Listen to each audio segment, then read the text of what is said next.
Give it up for Peggy Neely Harris and the Intergenerational Arts Partners. Thank you guys very, very much. We're going to come on. We're going to go straight through our skit, and you are welcome to participate, starting with our voter advocate right here. Let's give her a hand. Woo!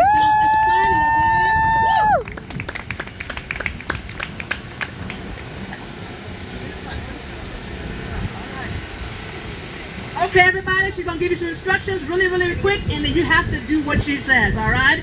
Get yourself moving here. Go.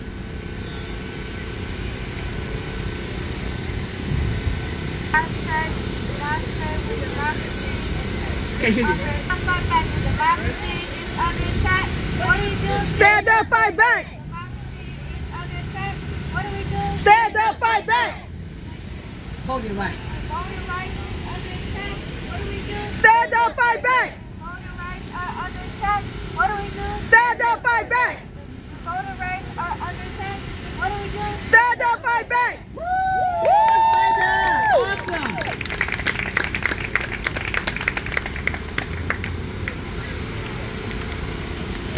Oh,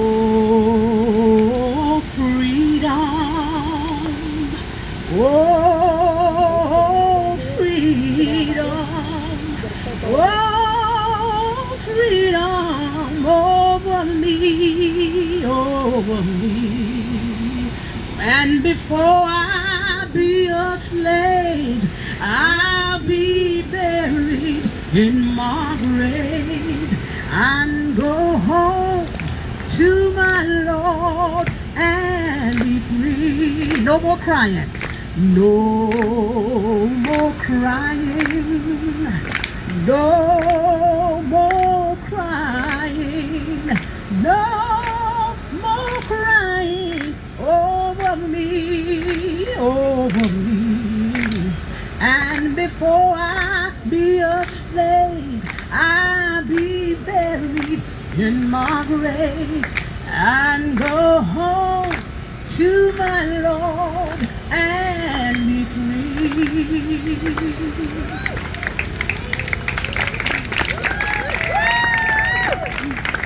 This is where my Dred Scott and I had hoped to find our freedom. The courthouse of the United States government. Reverend Anderson had told us all along that because we lived in Illinois, we was free. And I believe we was right in doing what we did. I know fully that suing for our freedom was the right thing to do. But this here country wasn't ready to hear that black men and women could be free.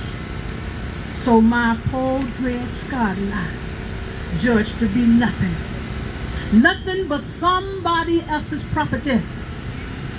The highest court in the land, the Supreme Court, ruled that we was property. And as I see it now, looking back, our case was nothing but another bloody step towards that awful civil war. My Dred, he was a quiet man. But I know fully that he burned inside at the thought of being owned by another man. And in a way, I'm sure he must have suffered more than I did. For I could at least put my anger into words and them tears.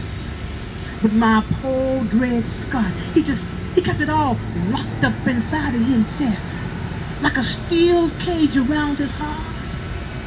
And then once the court case was over, and all the newspapers decided we was famous, they took our picture.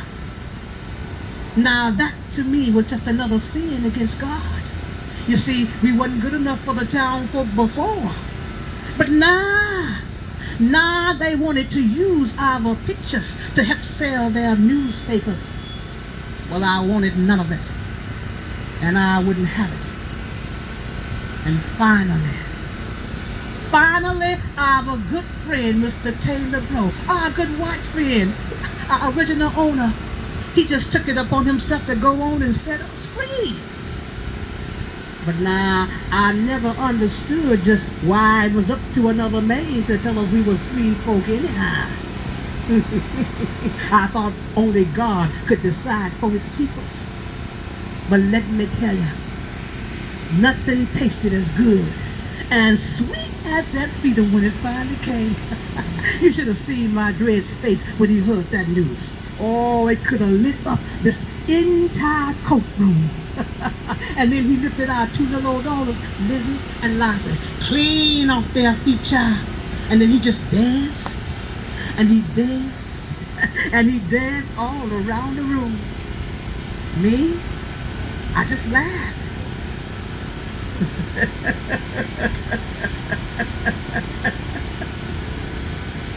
Ooh, child, I laughed until I cried. I thought, why did this take so long in coming? Dread died the next year. Man lived his whole life as the property of another man. Breathed free for 1 year and some odd months. And then he died. Well, I don't know much about this, law of this land. But I know someday all peoples fighting for truth, justice, and freedom going to be free. Y'all hear what I'm saying? Yeah. One day, all people's going to be free. Freedom, oh freedom, oh freedom over me. Come on up, my actor. Thank you so very much.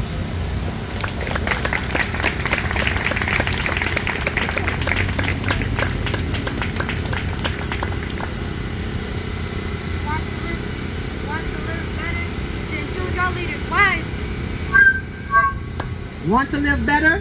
Then choose your leaders wisely. Everybody say it. Want to live better? Choose your leader wisely. Yes. Want to live better? Choose your leader wisely. Exactly. Come on up. What that hat mean?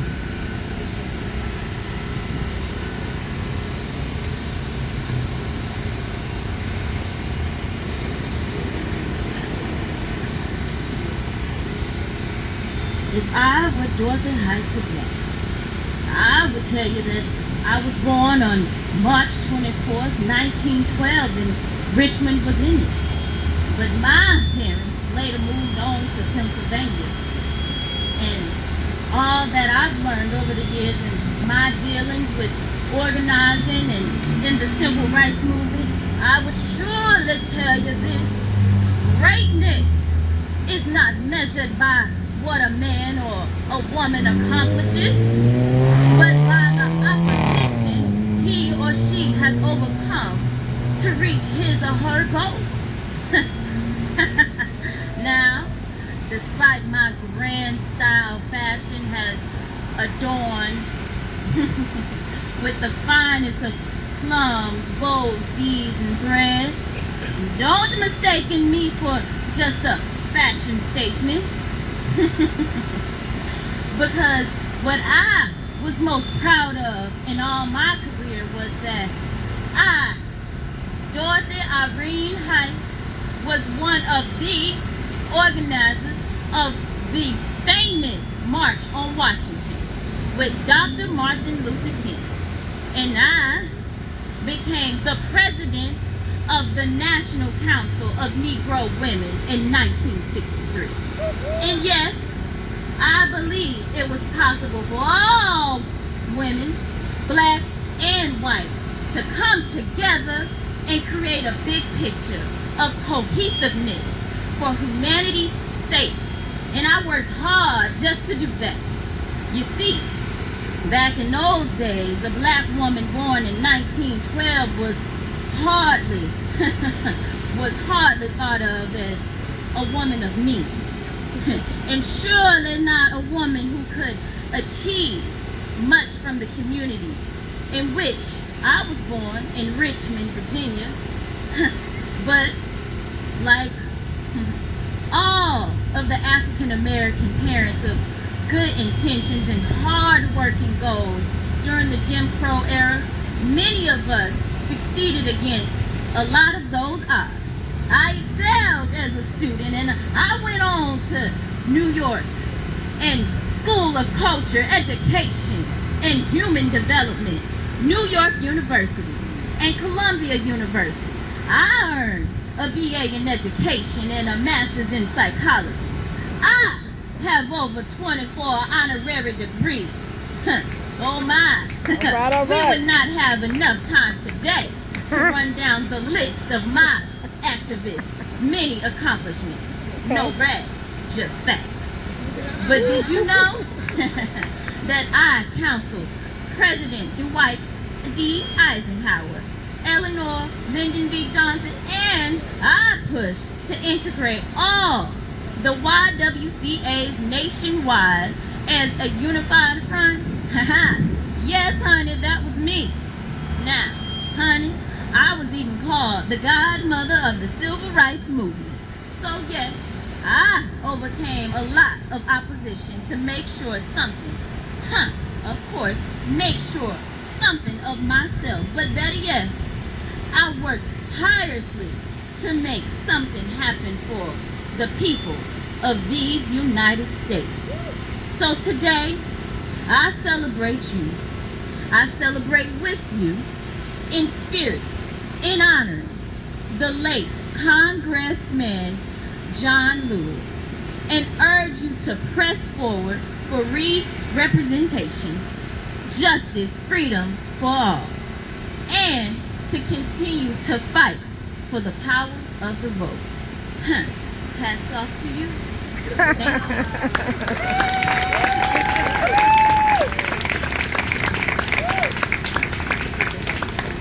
Be a true citizen and cast your vote.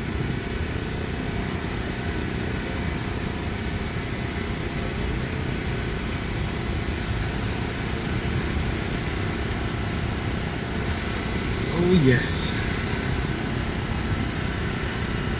If I were Frederick Douglass today, I would tell you that I was born a slave in Talbot County, Maryland, in the year 1818. After my escape from slavery, I went on to become one of the nation's top African American orators on anti-slavery and on staunch performer of the voting rights. Why, you ask? Well, if there is no struggle, there is no progress. Hear me out in my 1857 emancipation speech on West India, emancipation, a foretelling of the American Civil War. It went something like this.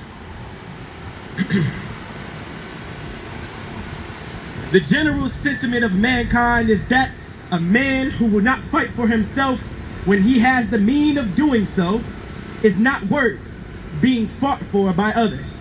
And this sentiment is just, for a man who does not value freedom for himself will never value it for others, or put himself in any inconvenience to gain it for others. Such a man, the world says, may lie down until he has sense enough to stand up. It is useless and cruel to put a man on his legs, even if the next moment his head is to be brought against the curbstone. A man of that type will never lay the world under an obligation to him, but will be a moral pauper, a drag on the wheels of society. And if he too be identified with a peculiar variety of race, he will entail disgrace upon his race, as well as upon himself. The world in which we live is very accommodating to all sorts of people. It will cooperate with them in any measure which they propose. It will help those who earnestly help themselves, and will hinder those who hinder themselves. It is very polite and never offers its services unasked. Its favors to individuals are measured by an unerring principle, in this viz: respect those who respect themselves and despise those who despise themselves. It is not within the power of unaided human nature to persevere in pitying a people who are insensible to their own wrongs and indifferent to the attainment of their own rights. For It is not the light we need, but fire. It is not the gentle shower, but thunder. We need the storm, the whirlwind, and the earthquake. I salute you, brothers and sisters, for honoring and keeping to the fight of Congressman John Lewis today. Your vote is your voice.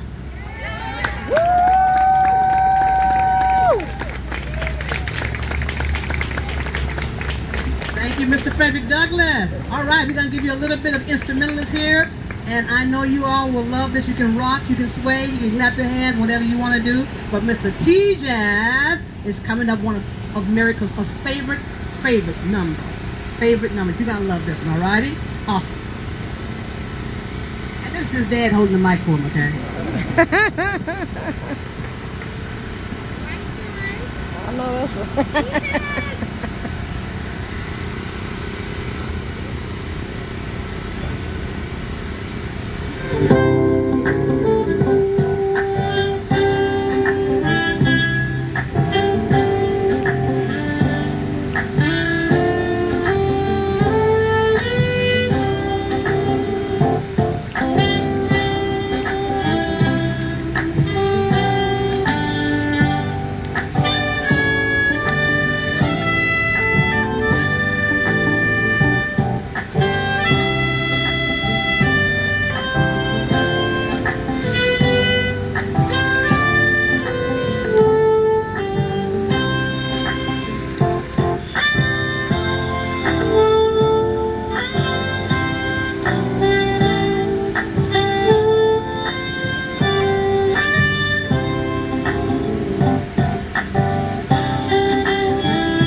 Okay, we got one more charge for you by our queen here, and then we're going to take you home with John Lewis himself.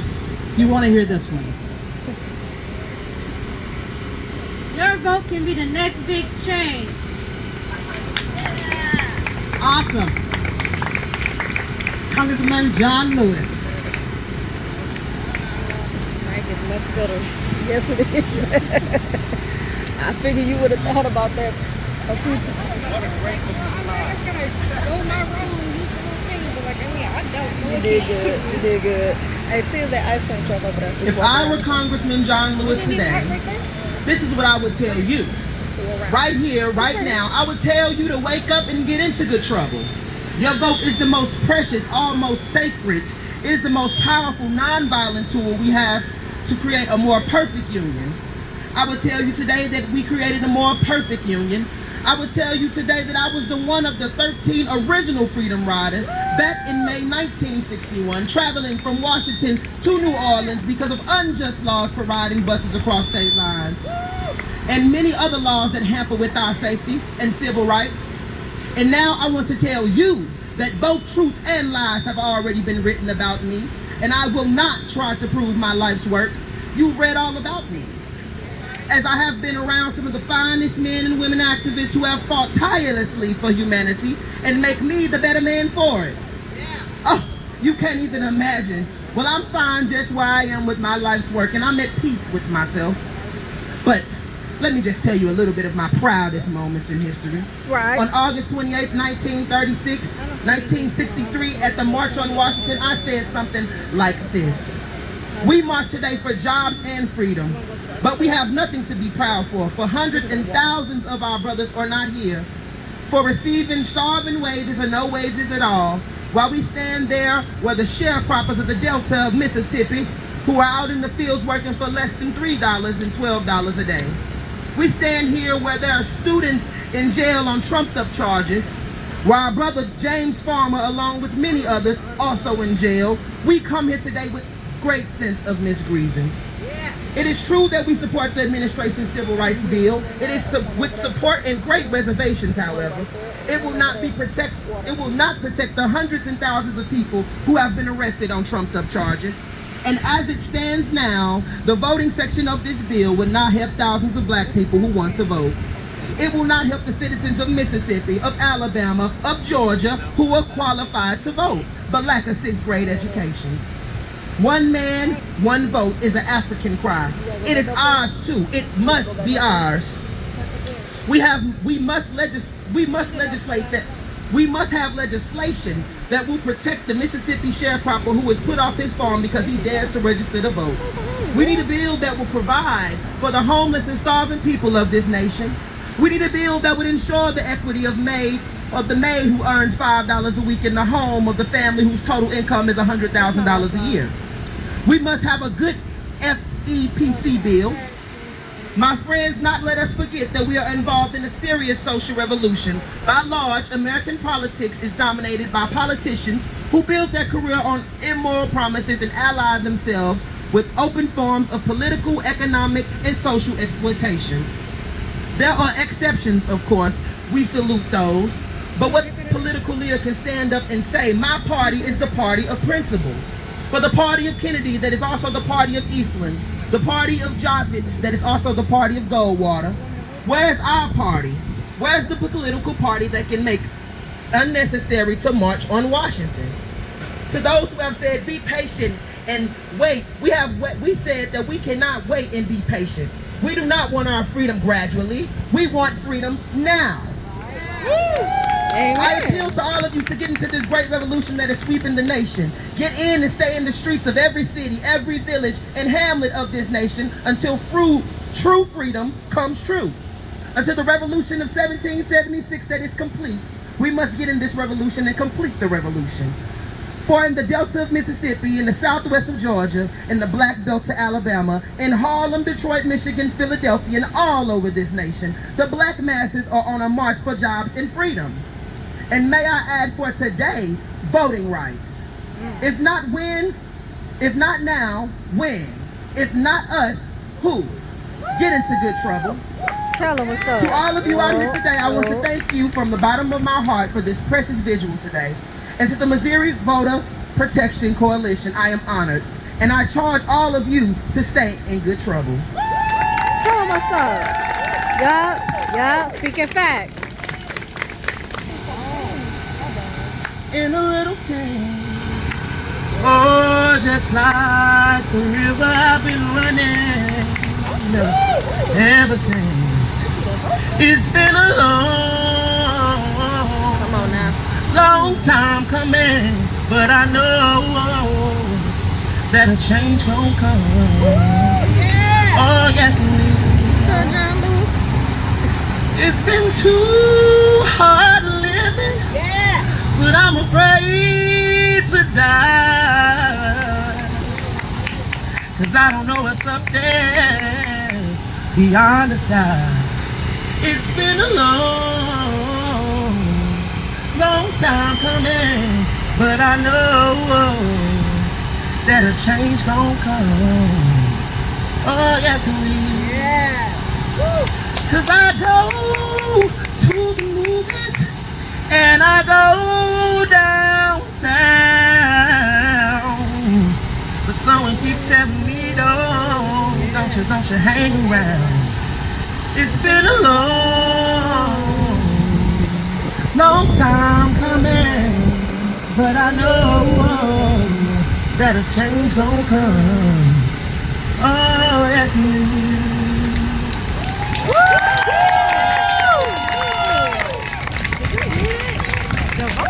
Thank you so very, very much. We're trying to give our youth and young adults a platform to share their civil obedience as well. And thank you for having us. We appreciate it. And that is the end of our skit. Thank you, young people. Thank you. TJ, stand up. Thank you. Awesome, awesome, awesome. Awesome. And this hat lady had to leave. All right. And thank you, Virtuos, for all of that corralling you did for us, okay? Thank you. Dees, take it back. Woo! Thank you, guys.